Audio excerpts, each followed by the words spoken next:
حدیث مبارکہ ایسی ہے کہ آپ اگر اس پر 100% عمل کریں نا، آپ دنیا اور مافیا میں کامیاب ہو جائیں گے۔ کیا ہے؟ اللہ رب العالمین کے محبوب کریم صلی اللہ علیہ وسلم نے فرمایا الحب للہ البغض للہ۔ اگر کسی سے تمہیں محبت کرنی ہے نا تو کس لیے؟ اللہ کے لیے۔ اگر کسی سے تمہیں نفرت کرنی ہے، بغض کرنا ہے، تو کس کے لیے؟ وہ بھی اللہ کے لیے۔ الحب للہ البغض للہ۔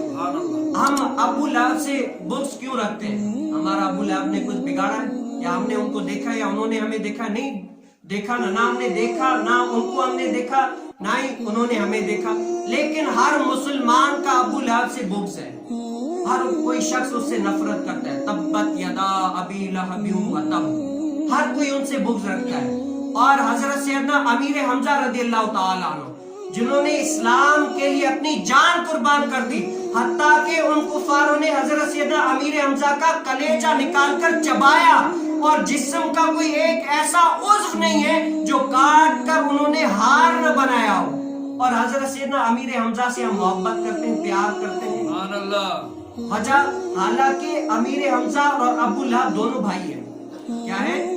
امیر حمزہ اور ابو لہب دونوں بھائی ہیں، ایک سے ہم نفرت کرتے ہیں، ایک سے محبت کرتے ہیں۔ وجہ کیا ہے؟ وجہ یہ ہے کہ امیر حمزہ نے اسلام کے لیے اپنا سب کچھ قربان کر لیا، تو ہم ان سے محبت کرتے ہیں۔ ابو لہب نے اسلام سے ٹکر لیا، تو آج ہمارا بچہ ابو لہب سے نفرت کرتا ہے۔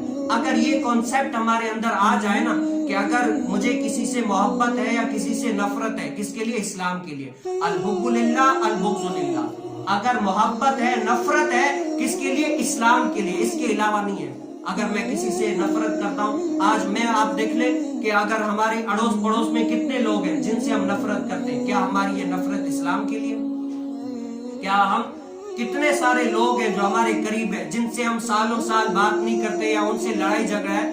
آپ صرف اپنے اوپر، آپ کا یہ دل کا مفتی آپ کو گواہی دے گا کہ ہماری ان سے نفرت، لڑائی کس کے لیے؟ اسلام کے لیے یا اپنے لیے؟ آپ پھر انسان کا مائنڈ ہے، ذہن ہے، یہ کہتا ہے بھائی مجھ سے اس نے جو ہے نا ناانصافی کر لی یا حق تلفی کر لی یا حق غلطی اس کی ہے، اسی لیے میں ان سے نفرت کرتا ہوں۔ یہ آپ کا یعنی آپ کی بات ہے، لیکن اس سے پہلے آپ یہ بھی تو اعتماد رکھیں، آپ کا یہ یقین ہے کہ انصاف کرنے والی انسان کی ذات نہیں ہے، انصاف کرنے والی اللہ کی ذات ہے۔ یہ سب کا گمان ہے، یقین ہے، میرا بھی ہے، آپ کا بھی ہے۔